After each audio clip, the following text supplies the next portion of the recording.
discourse on this is a mimer by the Alter Rebbe. It's in Torah Ohr. It's in his main classic work, Torah Ohr, on the parshas of Bris and Shmos. So the question is, the mimer starts like this. On the essence of this day, it's talking about the end of parshas Lech. Lecha talks about the circumcision, that Avram went through the process of circumcision at 99 years old. So the question is, to understand the question, what's brought down in different sacred books and different holy books, why did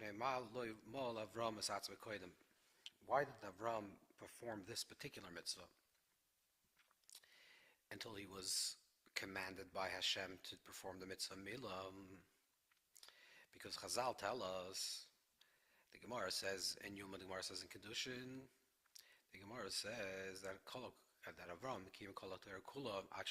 Avram performed all the mitzvahs of the Torah even before they were received. And the Gemara says, Erev Tavshilin, even Erev Tavshilin, even a rabbinic law of Erev Tavshilin, or Erev Tanchumim, which could be also a Torah law, of Tchumim Deraisa. So the question is, this is the question. The question is, our sages tell us, the Gemara tells us in a few places, that Avram Avinu performed all the mitzvahs of the Torah before they were even given. So then the question is, so why does he wait to receive the command to perform the mitzvah milah of circumcision and does not perform it previously? Now this is a question that's asked in many places. Many sources ask this question. The Panim Yafas, which is by a book written by on Chumash by the Balafla, one of the students of the Magid. So the Panim Yafas asks this question, and he gives a technical answer. The technical answer of the Panim Yafas is that it has to do with the idea of Chovel Ba'atzmai, that there's a law in the Torah that a person is not allowed to injure himself. And this, the Gemara learns this out in Baba Kama. Tzadik Aleph, the Gemara says that a person is not allowed to Chovel Ba'atzmai. And the idea of that a person is not allowed to be Chovel Ba'atzmai, that cause injury to himself, is a law that's applicable both to, it's a universal law that's applicable to Jews and non-Jews. Which means that even Avram, actually, Nitan the Milah, maybe he had a din of Bnei Noach, maybe he had a law of a Noid. But the idea is that since there is a prohibition to perform any type of injury or to any type of affliction to your body, so that would be contradiction to the idea, that would contradict the idea of performing a bris, a circumcision. So therefore, since he was a mitzvah, he was commanded not to hurt his body in any shape or form, therefore he was not able to perform the bris, the circumcision, until he was commanded. This is the Panim Yafas, this is the Balafla brings this answer. There are other answers. There's an answer, for example, of the Mizrahi that says that in Bereshit Yud Zayin, the Mizrahi writes, which is a commentary on Rashi, he says that the answer is because Avram knew that he would be commanded on the bris, so he waited till he was commanded. There's an answer that you can understand from a Marsha in Yevamah Staf Kuf. The Marsha says that Avram only started performing the mitzvahs after the circumcision. So when it says that Avram performed all the mitzvahs even before the Torah was given, this refers specifically after the story of him circumcising. So therefore, that's not a question. After the circumcision, then he kept all the mitzvahs. So once he was commanded on the circumcision, he performed the mitzvahs. There's an answer that's brought down for a Mendel Rimanov, a great Chassidic master, a great Chassidic Rebbe, that says that since the mitzvahs correspond to the body, like the Gemara says in Andamakas, to the body parts, so the way Avram understood, for example, the idea of putting on tefillin, is that his hand was so refined that he understood that energetically the hand is connected with putting on tefillin or with giving charity, giving tzedakah, yadam salak tzedakah, a hand that gives charity. So his hand was so refined that he was able to understand the sensitivity, the spirituals. We had this spiritual sensitivity of Klois Yoitzis, like his inners was able to tell him this idea that since the hand is connected to tefillin, he would be able to put on tefillin. But the body part where the circumcision occurred or incurs is a body part that that was not refined, and therefore he didn't perform this mitzvah until it was received. But the Alter Rebbe is going to give a very unique answer and a very profound answer to understand what is what is the whole idea of a bris. Especially a bris means a covenant, and a bris milah is a covenant of the circumcision. What is the concept of this? What is the concept of a bris? So the Alter Rebbe starts off like this to understand this question of why Avram kept all the entire Torah mitzvahs besides the idea of milah. He didn't perform the bris, the circumcision, until he was commanded. So he brings down from B'Shem al-Ari that it says, Mi yalalon ha-shamayim. Upon the Torah it says, Le b'shamayim, it's not in the heaven. But it says, if it would be in heaven, Lemar, Mi yalalon ha-shamayim, who would be, Mi yalalon ha-shamayim v'kacheu, who would rise up to heaven to take it? This is a pasuk in the Torah. Mi yalalon ha-shamayim, who would rise up to heaven? So Dari writes that Mi Yalon Shemaima, the letters, the four words Mi Yalon Shemaima, the Rosh Hashanah, the acronym of these four words, who can rise above to heaven, is the Rosh Hashanah, is the word Milah, circumcision. The Sofer Tevas, the end letters of these four words, Mi Yalon Shemaima, who can rise above to heaven, is the name of Hashem, Yud Kei Vav Kei, the Yud, the Hey, and the Vav and the Hey. So this is what it says. So these four words in its Rosh Tevis, in its first letters spells the word Milah, in its Sefer Tevis, its end letter spells the name Yud Kei Vav Kei. In general, just to keep note, if something comes in a Rosh Tevis versus a Sefer Tevis, something comes in the beginning of a word, beginning letter of a word versus the final letter of a word, the beginning letter of the word is always more important. It stands in a higher state. This is an understanding. Let's say, for example, you have the word, let's take a very simple word like the word in Hebrew, Av, father, which would mean that the higher letter of the word would be the Aleph, the first letter, Aleph, and the lower letter of this frame of this structure of the word Av would be the Beis. The understanding is that in Lashon Kodesh, in the sacred language, it's not just Lashon HaSkami, it's not just arbitrary phrases that are attached to meanings to different ideas. Let's say the word father or table in English. Technically, the word table can mean a chair too. It just happens to be that there's a certain consensus that the word table to what we understand as a table. And when they say the word chair, we mean actually a chair. But theoretically, we can change the word chair to table and table to chair. A table can mean a chair can mean a table. It's a Lashon HaSkami. This is what the Ran writes in the beginning of the Dharam. Lashon HaSkami means a consensus language, which means that people have a consensus that say that the word table refers to this type of structure, which is four legs on a top. That's the definition of a table. So when we say the word table, we know what we're referring to. But in Hebrew, the word shulchan, table, is the animating force that gives it existence. That's why it's called Lashon HaKodesh, like the Ramban explains at length. Lashon HaKodesh, that it's a sacred language, because the language is the building blocks of creation, it's the building blocks of the revelation. So the revealing of Hashem's, of the power of Shulchan, which is table, is Shin, Lam, and Ches, Nun, those four letters. But the Shin is the first, strongest power in that letter, in that phrase, in that word. And the final Nun will be the lowest. The same thing also with Av. Av would be the first letter of the word father, and Beis would be the final. So Rosh Tevis always represents something that's connected more to the original and the more strength, which is like the core of the idea is related in its first letter, and the particularities of the idea is already related in the second, third, or fourth letter. That's an important structure to understand. So here the Alter Rebbe says like this. The pasuk says like this. There's two psukim. There's two verses. One says a maltam saros levavchem.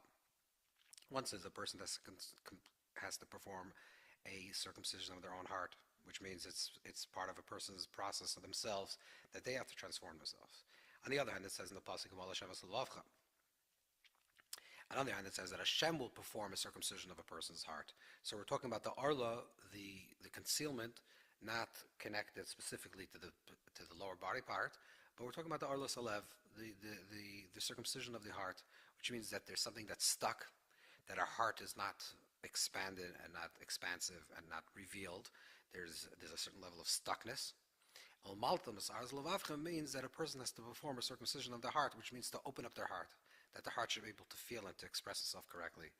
So there's one verse that says that a person has to do it on his own. On the other hand, the verse says that Hashem will perform the circumcision. So which one is it? So the Alter Rebbe explains, there are two types of circumcision, two types of peeling away and revealing. One is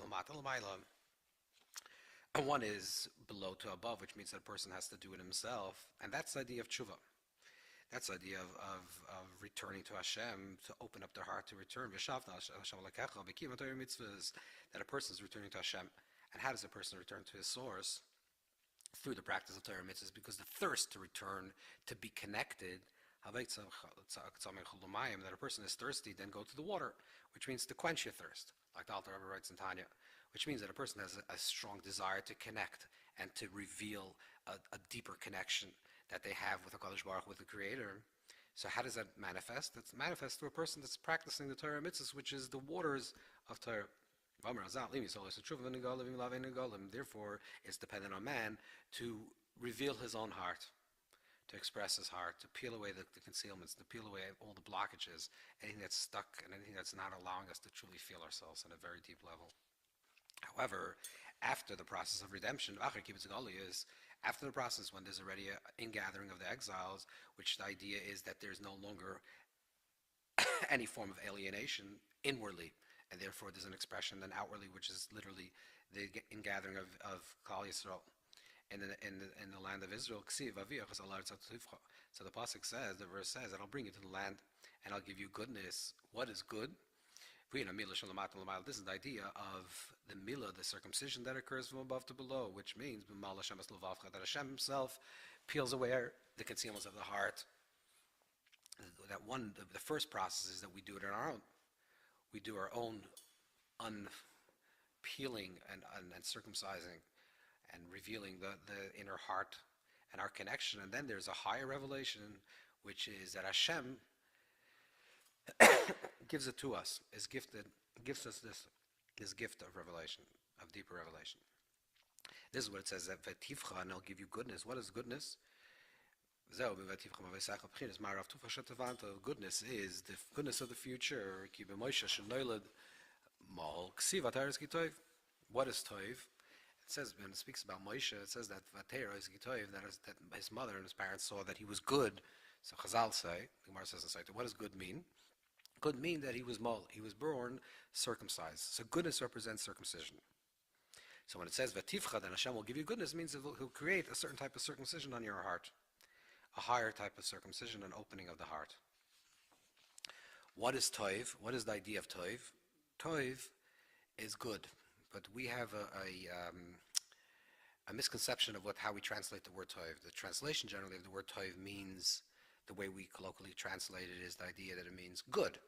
Good is a value system. But the truth is that in the Torah, Toiv means something returning to its completion, or something that's coming to its full fruition. So for example, when the Torah talks about the second day of creation, it doesn't mention the idea of Toiv, and only says the word Toiv twice on the third day, but nothing on the second day, because Toiv, the world was not in its state of completion. Nothing was completed on the second day of creation. It was still in the process, and it was finally reached its completion of day 2 creation and day 3 of creation.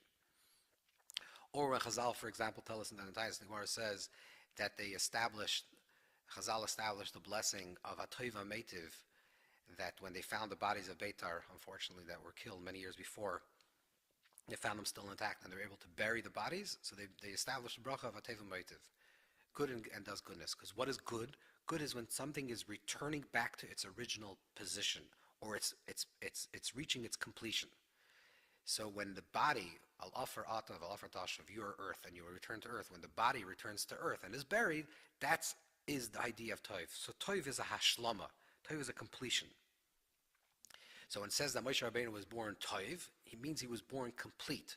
What is the completeness of the body that Moshe is born? It means that he was already circumcised. That's the completion of the body. Chazal tell us that by Avram Avinu, that Avram was not considered shalom, was not considered a complete person until he experienced the circumcision, which means the circumcising is, the idea of Milah is the completion of the formation of the body. That's like the part, like the Medrash says in Tanchuma.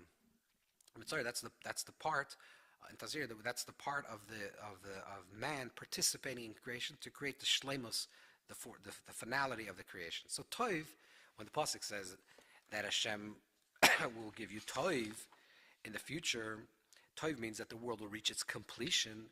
What is the idea of the world reaching its completion in the inner level of our own experiences? That represents the fullness of the self, and the self returning back into the complete self, the shleimus of the person. The shleimus of the person is when the heart is completely open. So this is what it says. On the first milah, it says the first level of circumcision, which is through the personless tata. That's when it says Amal Hashem. That's Amal Hashem Slavavcha. That's the first. That's the first level is that you have to do the milah. And the second one is Amal Hashem Slavavcha. That Hashem will perform the milah. Hashem will perform this circumcision and open up your heart. Upon this second level, this highest level of milah, of opening of the heart, that will be given in an open way as a revelation from above. Upon that, the pasuk says, "Mi yalanu shamayim roshatevis milah shulmayla mechinas haTorah ki al haTorah ignar lo b'shamayim." So the pasuk says like this. The verse is like this: that Torah is lo b'shamayim. Torah is not in heaven, because if it was in heaven, we would say, "Mi yalanu shamayim v'kecheh." How would it be possible to go up to heaven to receive the Torah? So the Alter Rebbe was reading the psukim like this, a little bit different. That Torah is lo b'shamayim, that Torah is not in heaven, and it's given specifically to this world, and that's what the Gemara says, that emash gichem bebasko. That means if there's an argument between the sages, and one argues this point, another argues another point, and even if there's a sign that comes up, a miraculous sign that shows up, that indicates that the law follows one opinion, if the majority of the opinions feel that logically it makes sense to follow the other opinion, we follow the other opinion, and we don't listen to the heavenly voice. Because the Torah was given over Lamata, the Torah was given down to below. That means that the Torah was given so people can understand the Torah. The whole idea of the structure of the Torah was that it was given down to understand it. And therefore, it depends whether we do it. The Torah's ruling today follows the logic of the scholar that tries to understand based on his logic, based on his Torah knowledge, whether this is the correct ruling or incorrect ruling. So that's lo b'shamayim. That's the part of the Torah that's lo b'shamayim. That's not in the heaven. When it says miyala lana shamayim, who can rise above to heaven, that actually refers to the part of the Torah which is the milah, the circumcision. Called miyala lana shamayim is Rosh Tevis. The beginning letters represent milah, the circumcision. So this is what the Torah is saying. Mi yalon shamayim is that the Torah is, the milah is b'shamayim. The milah itself is, in fact, still in heaven. Which means it always remains transcendent. It's always beyond. Now the Torah, there's an idea of kol hagavoy v'yoser yer l'mata, something that's higher, penetrates even lower. So on one hand, the Torah is clearly higher because it can penetrate even to the seichel adam, even to the intelligence. But the fact is that since the Torah is yer l'mata, since the Torah comes down into the logic to the understanding of man, and it's dependent on man's understanding, it is possible, that sometimes a person could say a svar, someone could say an understanding, a certain particular understanding of Torah, and it's a Torah chesed, but it's not a Torah semes. It's possible that it's a nice idea, but it's not true, because that's not the way the idea has to be revealed, and that's why there's sometimes someone argues something, and then someone argues against it, and it's proven that the other person's argument was an incorrect argument.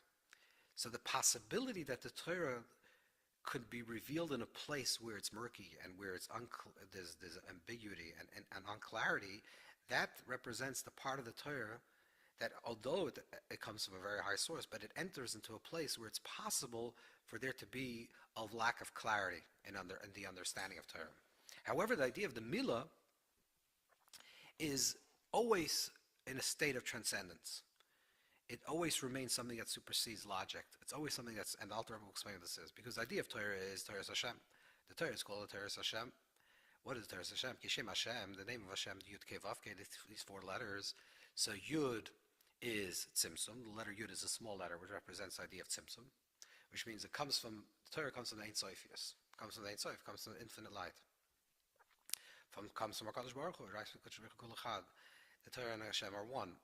It comes from the place of infinity. In order for this infinity to be revealed in this world, that we should have some type of grasp of this infinite light, it first experiences a form of a tzimtzum, a contraction, which means it's reduced. There's a reduction of these structures in a way that can make sense to us. Literally, that it enters into the world of form that has a particular formation, a particular letter formation, a particular sound formation, even the letters of the Torah. That Bereshis bara Elokim, Hashem created the world. Those letters is with a beis, with a resh, and a certain pronunciation. But in the Torah, the way it exists in the world of Atzilus, the way it exists in the world of infinity, is beyond the letters. Certainly beyond the letters, the way they're expressed in this world. But that's the reduction, that's the concealment of the Torah, contraction of the Torah that comes down into the letter Yud. Then there's a Hey, which is a hispashtus, which means an expansiveness, that it's not just a kernel of an idea, but the Torah, and then becomes something that's has an hispashtus, an expansion, which is represents like a horizontal expansion. And then Vav is the idea of the hamshacha, which is a vertical expansion downwards, that it enters into the consciousness of the human being. And then the person is the makabel, the receiver of the Torah, which is the final Hey, has the hispashtus, the expansion, the horizontal expansion of the idea within his mind. So the Torah Hashem, Torah is called the Torah Hashem, Yud Kei Vav Kei. This is the Yud Kei Vav Kei that already enters into the consciousness and the understanding and the processes of the intellect. Avol Milo, however, the idea of circumcision, the idea of the Bris, the covenant, remains always, is always higher than the name of Hashem.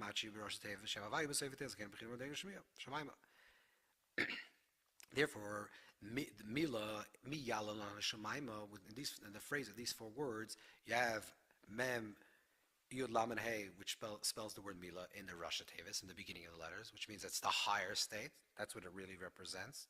And it is Shemaima, it is still in the heaven, it's transcendent. And the Sof Tevis, the end letters is Yud Kei Vav Kei, which means that the Mila, circumcision, is higher than Yud Kei Vav Kei Kaviyachol. Why? Because Mila represents the state. Mila always represents the state that's beyond. Chazal tell us, the Gemara says in the Dharam,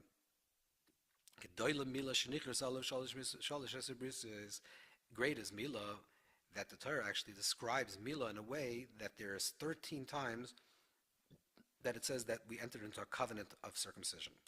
So what is the Gedoyle Mila? Great is Mila. Gedoyle Mila, who becomes a Mila Gedoyle Shel Ma'alamata. The Gedoyle Mila, the Alter Rebbe says, what does it mean, Gedoyle Mila, great is Mila? It's referring to the great Mila, to the great circumcision. What is the great circumcision? This great circumcision is the circumcision that occurs from above to below, which is the Mal Hashem that Hashem will peel away the concealments of the heart. Therefore, there's a covenant that we entered into a Bris, into the covenant of circumcision, into the covenant of circumcision with 13. Why is 13? Because 13 represents the 13 attributes of mercy. So there's 13 attributes of mercy. One second, let's see what Alter Rebbe says like this. This is the way he phrases it. He says, it's known that the idea of Krisis Bris, that a person enters into a covenant, into a pact, it's something that's transcendent of all seichel, of all intelligence. For example, two people that are in love with each other, two people that are in love with each other. Let's say in a marriage, that would be an example of a bris nisuin, a covenant of marriage. that they commit each other to be connected to each other. The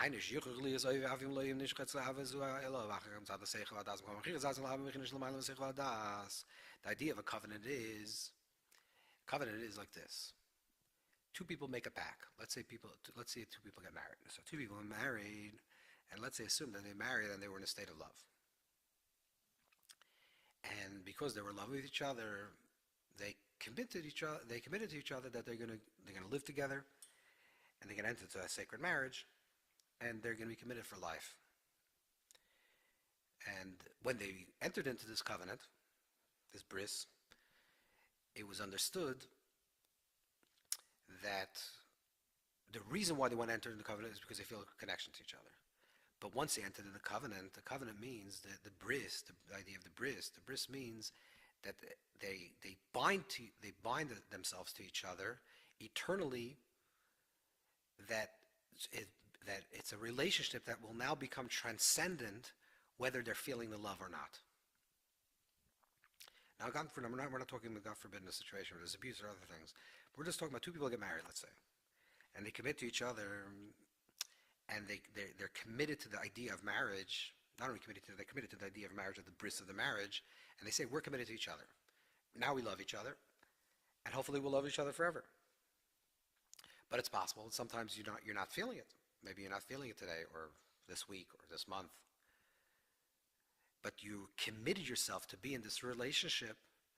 That the commitment is not founded on love.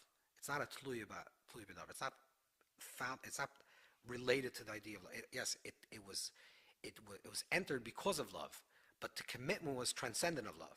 So you say, I'm committed to you, you're committed to me, and no matter what happens, we're committed to each other.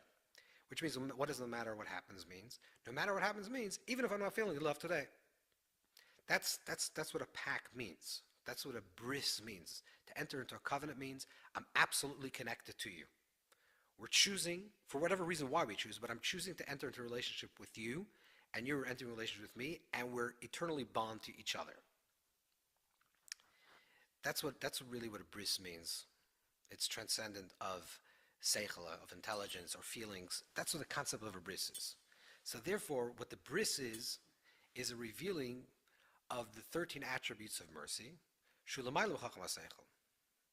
which is beyond chacham and seichel, which is beyond intelligence. What is the 13 attributes of mercy? So the 13 attributes is as follows. After the story of the Chet Egel, after the story of the sin of the golden calf, Moshe Rabbeinu pleads for forgiveness, and through the pleading of forgiveness, Hashem reveals the 13 attributes of mercy. What is the 13 attributes of mercy? So we know there are 10 spheres. There are 10 attributes. There's Chachma, Bina, Das. These are the intelligent levels of the divine attributes. Or particular, even within himself, a person has Chachma, a person has wisdom, a person has intelligence, a person has understanding, a person has Chesed, a person has love, a person has awe. These are a person has a different type of emotions, a person has action. This is the internal life. And this is within the microcosm and the macrocosm. The structure is 10. So what is the 3? So how do you get the 13 attributes of mercy? So the 13 attributes of mercy represent, there are 3 levels that are within Kesser, within the Kesser itself, within the crown. So you have the spheres themselves as Chachma, Bina, Das. These are the spheres, the 10 attributes. But beyond them, there is the 3 midas within Kesser, the 3 attributes within Kesser. These 3, which is Radla and Galgalta, these are the 3 attributes within Kesser itself. How do we translate this into our own life? To think about it like this. So there's a person can have a certain understanding about something. A person can have a certain feeling about something. There's a seichel, there's intelligence. A person can have an understanding of something. A person could have a midah. A person could have a certain type of feeling about something. And then there's the essence of the person.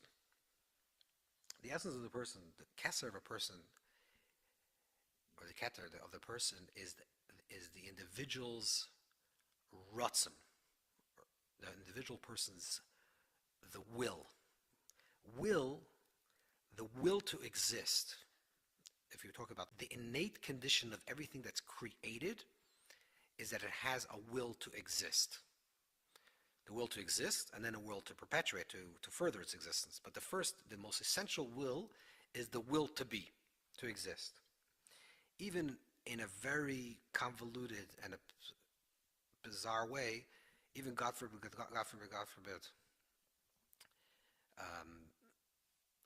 not relevant, but any form, even a person that wants to take his own life, there's the essence of that is some type of some type of will to exist, feeling that I can exist in another form of life, or a person can exist in another form. But the will to exist is the most innate, transcendent of all logic and understanding and feeling.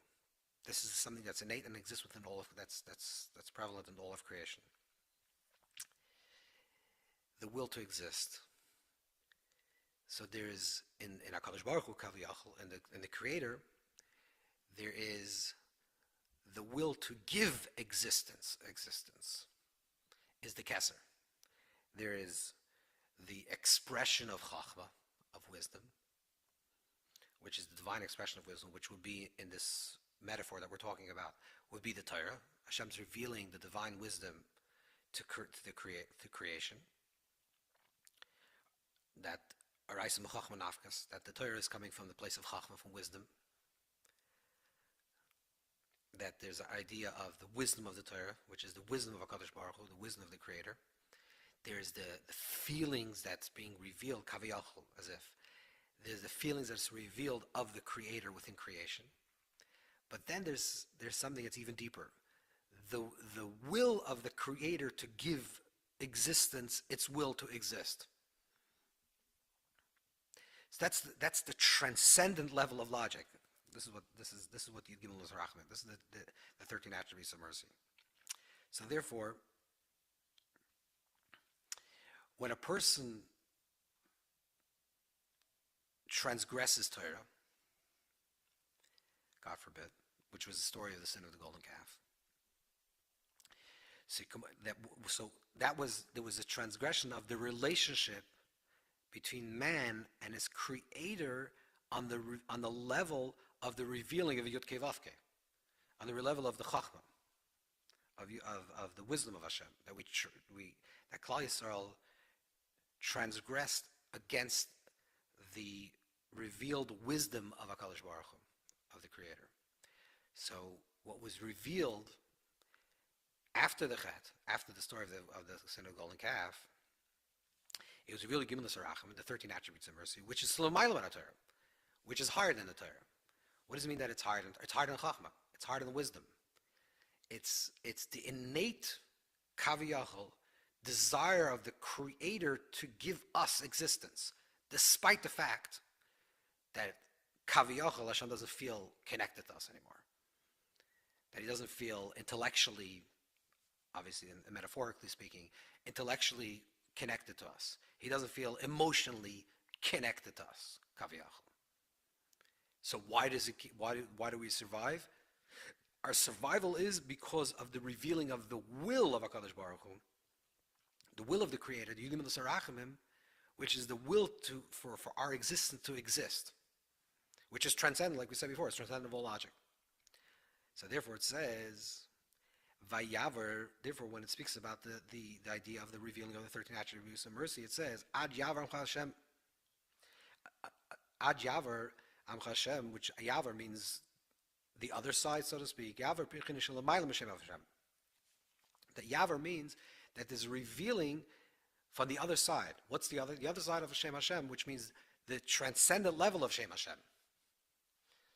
That's why Yavar also is, Dari writes that Yavar is also Shem, is Chesed and Gvura. Ayin Beis is 72, which is Chesed, and Yud Reish Vav is 216, which is Gvura, which is the blending of Chesed and Gvura. The blending of Chesed and Gvura, the Skalas HaMidas, the revealing of both Midas together, represents a place that's higher than Chesed and Gvura, higher than a place that's giving or receiving, constricting.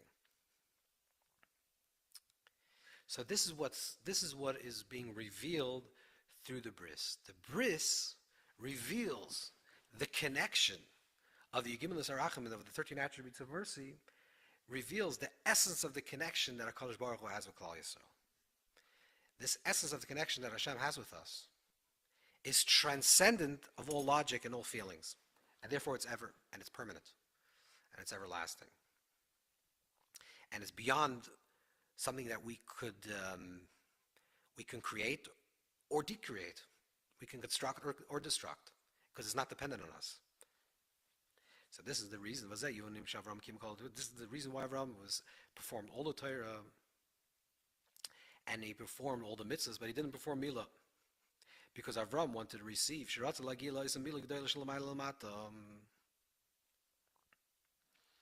Because he wanted to receive the higher level of Milah. The higher level of Milah is the relationship that's revealed by the Creator, that's transcendent of Torah. And transcendent of, in our relationship, it's transcendent of our own logic. So let's just say this in another simple way of saying this.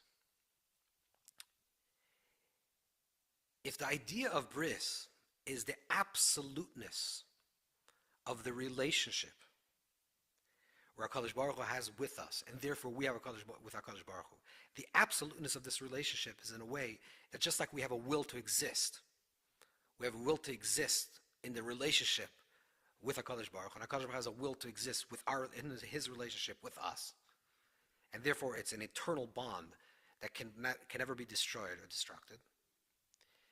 So in order to enter into that relationship, you need two parties.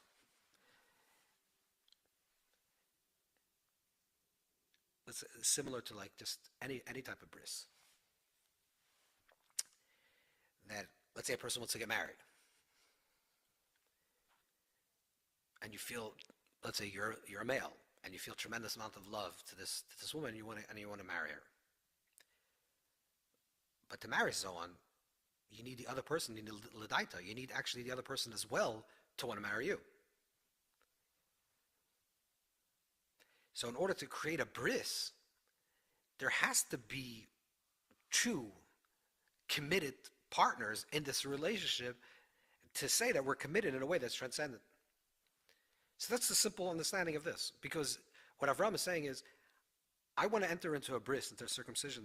I want to perform a circumcision, not in the circumcision on the lower madrig, on the lower level, but I wanted to reveal, Hashem, I wanted to reveal the light that would eventually become revealed in the future, but it's already hinted to this idea. There's already a glimmer of this idea in every bris, and that the relationship is eternal. So to create this relationship that's eternal, I need eternity to be revealed. I need something that's transcendent of my own desire to be connected, which is from the place of my midas, from the place of my emotions, or my understanding that I want to be connected.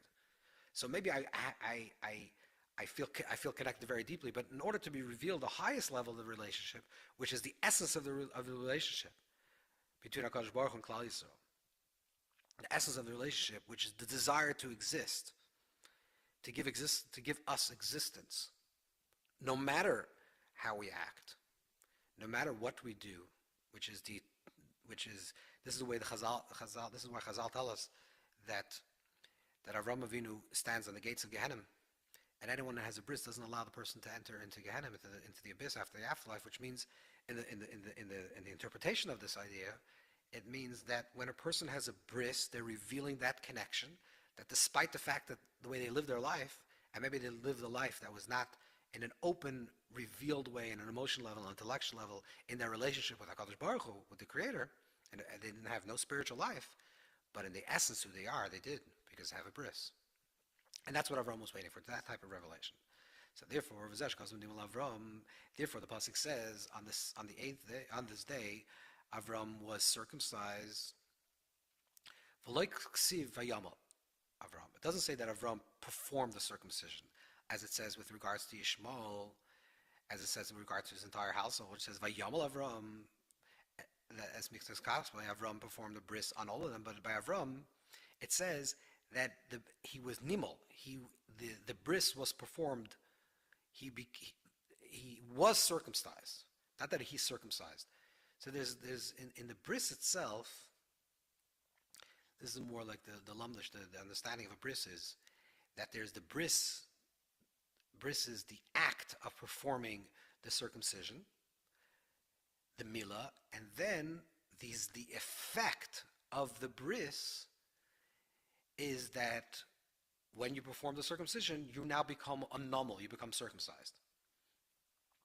So there are two acts. And also you're no longer an Arel. But there are the two acts. There's the act itself and there's the result of the act. If you even look in the Rambam, the beginning of Hilchos Mil, the Rambam writes that there's a chi of an av, there's obligation of the father to perform the Bris, which is the Milah itself. But if he doesn't, then the father doesn't experience karas, because the idea of not to be oral falls, to be nummal, to be circumcised is the obligation of the child. So let's understand this within the context of what the pasuk says over here with regards to Avram. When it says that Avram was nimol, what does nimol mean? Nimol, it was like, it almost sounds like, vayomol means that he's doing an activity, he's involved, he's doing the circumcision. Nimol means that it happened to him. Because Avram zacha legilu b'chinas mal Hashem l'vavcha kein namal Avram. Because Avram merited that Umal Hashem l'vavcha, that Hashem performed the circumcision upon him. Therefore, the way the Torah describes the circumcision of Avram is not that he proactively performed the milah, because that would be his avodah, that would be his work, that would be his relationship. But Nimal Avram, that the act was performed onto him. And who performed the circumcision? Kaviyachol? Hashem. Because the relationship that was revealed, and that's why Avram was waiting, was a revealing of that relationship that's transcendent of his own work. So it was not his activity. Therefore it says, in the essence of the day, Avram was circumcised. What is the essence of the day? The essence of the day, this day, this refers to the future time. What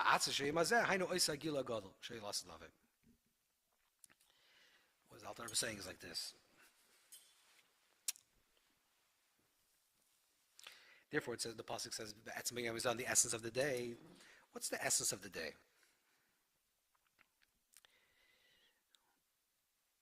So in the structure of creation, there's the process and there's the result. So the process is Olam Haza, is this world, this continuously flow of work, Hayom Lasais, and the time that we have to do the work, which is the process. And the future is going to receive the reward. The reward is the result, or the completion of this idea. Like we said, the idea of toiv.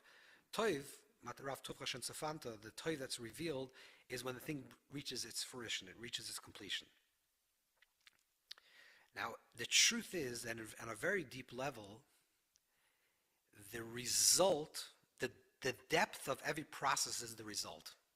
The atzmius, the essence of every process is the result. What does that mean? Let's say, for example, a person wants to build a home, or let's say you have to put together a certain a table. It comes with instructions. There's a picture of the table. It's more simple. It's a picture of the table, and it has instructions how do you form this table. So there's the process of putting the table together, but the end result is that it should become a table.